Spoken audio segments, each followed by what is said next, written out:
So, the new year is here, and the new year always feels like a good time to start working towards goals that you've been maybe putting off for a while. If one of your goals is to get healthier or start exercising more, then you might have recently joined a gym. I looked this up and I thought this was so interesting, but did you know that January is the highest rate of membership for most gyms? It accounts for about 12 to 15% of gym memberships throughout the year in the month of January. I thought that was crazy, but that's also awesome. It means a lot of people are using the new year to focus on their health and get started on working towards some new goals. It also means that if you're new to the gym, you're not alone. There's a ton of people who are new to the gym. In today's video, I want to share with you 3 very practical, easy tips to help you get more comfortable in the gym and have some semblance of feeling like you know what you're doing when you're in there. I want you to feel just a little bit more prepared for that first workout when you get yourself in there. Now, this video is definitely intended for people who have never been to a gym. This is their first time going into a gym. So if you're already well experienced, this may not be the video for you, but I think the tips are good for anybody who is getting either back into the gym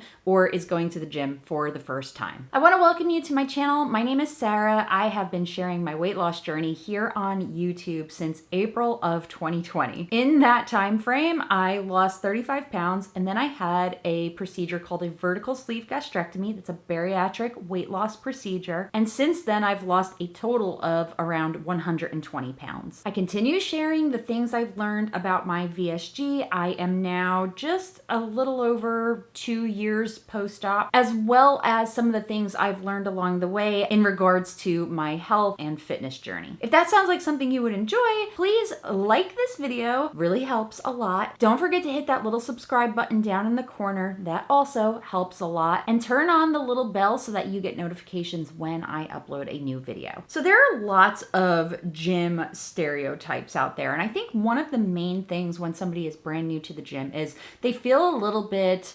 intimidated by the other people that are going to be in the gym. I think everybody has these like preconceived notions of who's going to be in there, you know, whether it's the super fit mama who's got the complete matching outfit or the really jacked dude over at the weight benches. And sure, those people are in there, but the last thing that those people are thinking about is you. In fact, I would actually argue that the majority of people that you're going to encounter in the gym are not paying any attention to anybody else except themselves and what they're working on the gym. I at least know that's true for me, and that's been my experience since I've been going to the gym myself. Most people just want to get in, get their workout done, get ready to go, and go about the rest of their day. So if intimidation is something that you're worried about, first and foremost, I want to tell you, don't worry about what other people think or what other people are doing at the gym. Just focus on you and what your goals are. The only time I've ever given anybody a second thought in the gym is when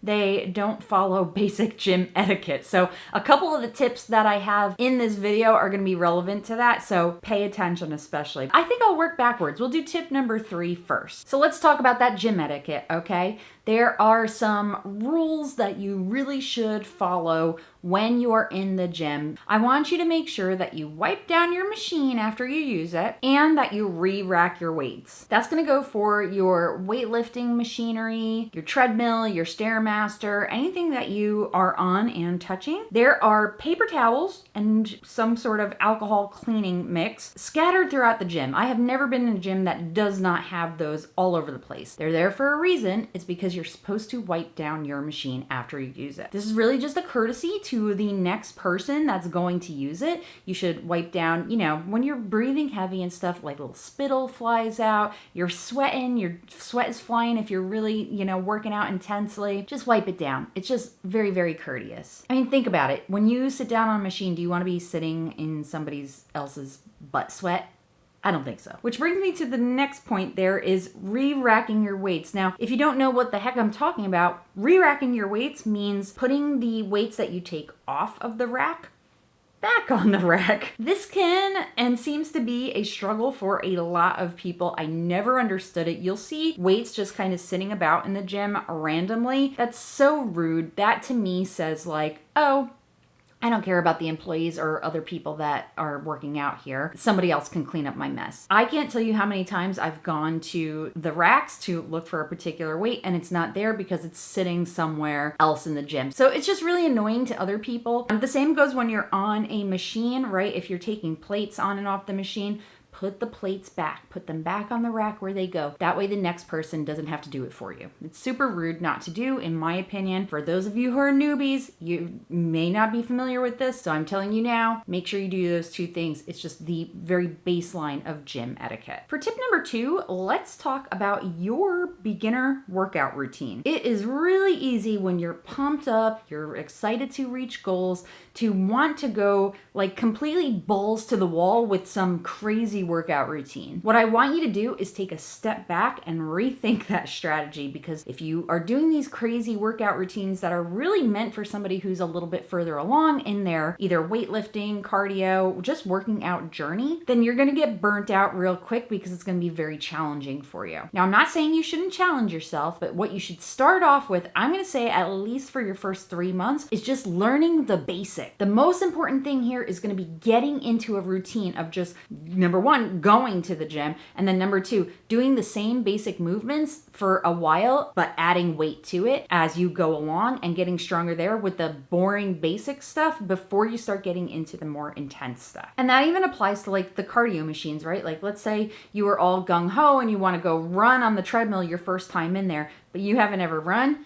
You're going to feel a little bit defeated if you can't do the running, and running is tough. So maybe instead of your first workout, you're actually jogging on the machine. Why don't you start with a walk? Get familiar with the machine, how the inclines work, how the program buttons work, how you adjust the speed. Get familiar with the machine, learn it at a slow pace and build up. That way you are progressing more naturally and you're less likely to burn out right away. Actually, a really good piece of advice here is if your gym offers any type of equipment tour or just like an overview of the gym, take advantage of that. Most of them do. I think any gym that I've ever been a member of actually will do a walkthrough of like the different areas of the gym, and some will even show you like the different machines and how to use them real quick. Don't be afraid to ask the staff for help with the machine if you've never encountered it before, because they're going to be familiar with that machine and they can at least give you some guidance on how to get started with it. Same thing goes, so when you are starting off weightlifting, there's all kinds of movements, right? There's a million different things you can do with a weightlifting routine, but what I would suggest is do the most basic moves. I'm talking things like bicep curls, squats, a row movement, like do the basic things that will help you build up to some of the more advanced movements.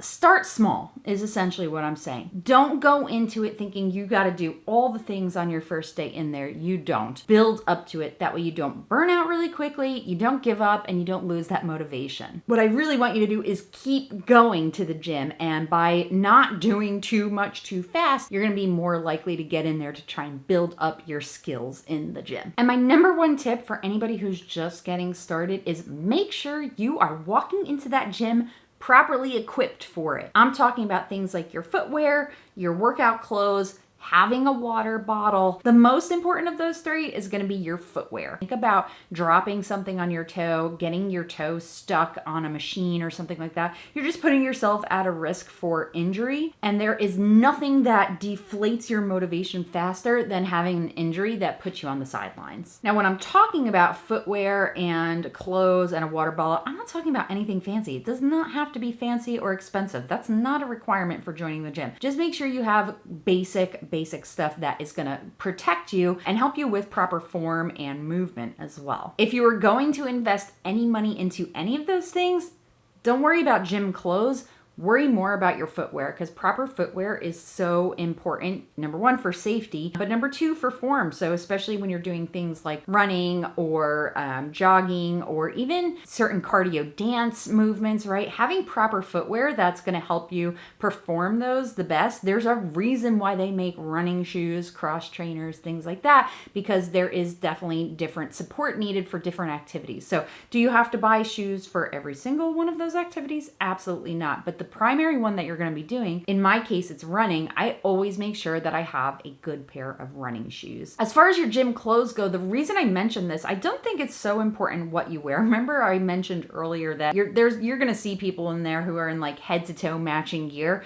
You don't need all that to get started. I think a comfortable pair of sweatpants, a t-shirt, a good sports bra for women is going to be really important. Why I want to bring this up is because think about the way those clothes fit you, right? You're going to be sweaty. And if your clothes are too tight or too big, you don't want to have to be like pulling up or like pulling down your clothes constantly. That gets real annoying real fast. This is a mistake I definitely made many, many times back in the day, is not wearing clothing that was appropriate to wear to the gym, because it was either too big or too small, and the clothing itself became annoying as I was exercising. And it doesn't sound like a huge thing, but it actually does take a little bit away from your workout when you are constantly, dealing with the nuisance of your clothes. So just make sure that you're in something comfortable, something that's going to wick sweat is definitely going to be helpful. But even if it's just a cotton t-shirt, you're going to be fine. Just make sure it's something that you're not going to be annoyed with halfway through your workout. As far as a water bottle goes, again, you don't have to have anything fancy. I have these bottles that I just get off Amazon. They're really inexpensive. If you go to my Amazon store link in the video description box, you can see some of the ones I buy. They're like between $10 and $15. They're not expensive. I like these because they have these little like hourly markers. I usually drink a whole one of these at the gym by itself. But that said, you don't need a fancy water bottle. You don't even need one of those cheapy ones like I have. You just go in with a bottled water. Most of the time, the gym also sells bottled water. It's going to be more expensive there, of course, because, captive audience. But they also have a refill machine in most gyms now where you can just refill with tap water. So that's there. You just want to make sure you have it because staying hydrated while you're exercising is going to be super, super important. The main thing with these is you want to save yourself from injury. So, either bad form injury or just getting hurt by not having proper footwear. It's going to save you from embarrassment of having to deal with your clothes and also your own annoyance. And these are all things that are gonna, again, keep you going to the gym if you feel better about them as you get started. The most important thing to remember is that no matter what, don't give up. It is going to take some time to get into the habit of going to the gym, especially if you've never done it before. The best way to build that habit is just like anything else. Be consistent. Set your days that you're gonna go. Start small so that your goals are achievable and take your time. But whatever you do, don't quit on yourself. There is a motivational quote out there in the universe. I don't know who the quote is from, but I've seen it many, many times over the years. And that is, the only workout that you regret is the one that you do not do. As you have more time and get more comfortable in the gym, you are just going to feel better and better and better about yourself as time goes on. I, many years ago, would have laughed completely if anybody ever told me like one day you're gonna love going to the gym, and today I do. It's one of my favorite things to do. Keep that in mind as you're moving forward, as you build up that time and put in the time and effort into your body and your workout and maximize this investment you've made in a gym membership. You're just gonna get stronger, you're gonna get healthier, and you will overall be a lot happier and proud of yourself that you did that. So stick with it. I appreciate you so much for watching this video. If you are somebody who is more seasoned and have been in the gym, what would your advice be for somebody who's stepping into the gym for the very first time?